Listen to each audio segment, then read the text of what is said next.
Anne Roumanoff sera à Londres le 7 janvier pour présenter en avant-première son tout dernier spectacle « Aimons-nous les uns les autres ».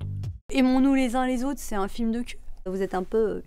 Moi je paye pas pour un film de cul avec Anne Roumanoff. Un nouveau spectacle dans lequel l'humoriste revisite l'actualité à sa manière. J'espère que ce sera drôle, hein, parce qu'entre la crise, le chômage, Nabila... Alors que va-t-on trouver dans ce one-woman show et quel regard porte l'artiste sur Londres et ses nombreux expatriés français? Voici quelques-unes des questions posées à Anne Roumanoff. Ah mais parce que c'est le prestige. Je joue à Londres, ça fait genre artiste international. C'est un peu la frime d'aller jouer là-bas. C'est vrai. Quand je vais à Londres, on fait ah ouais, tu vois. Alors, les gens croient que je joue en anglais. Non, c'est pas possible. Après, je dirais peut-être 2-3 mots d'anglais.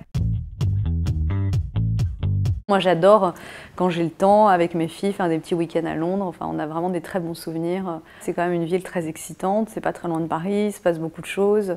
C'est une ville qui est très en pointe au niveau de la mode, au niveau de plein de choses. Donc, puis il y a l'art de vivre anglais. Donc, je pense que, enfin voilà. Après, il faut avoir de l'argent pour vivre à Londres, je crois, parce que c'est quand même très très cher. À côté, Paris, c'est pas cher, donc c'est vous dire.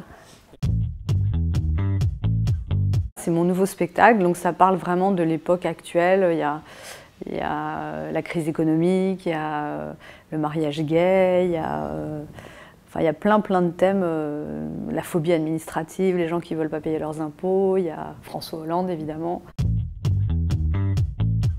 C'est un clin d'œil à l'atmosphère un peu terrible qui est en France en ce moment. D'ailleurs, je démarre mon spectacle en disant « Oh, bah, il y a une bonne ambiance en France en ce moment, tout le monde s'aime ». Et là, les gens rigolent parce que c'est vrai que c'est vraiment pas le cas, quoi. Donc c'est aussi une manière de dédramatiser toutes ces tensions.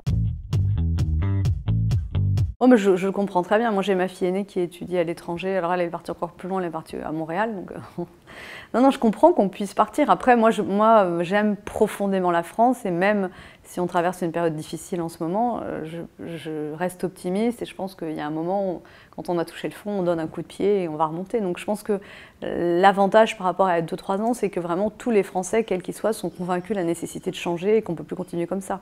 Donc ça, je trouve ça très positif. Please, French people, come to see my show in London.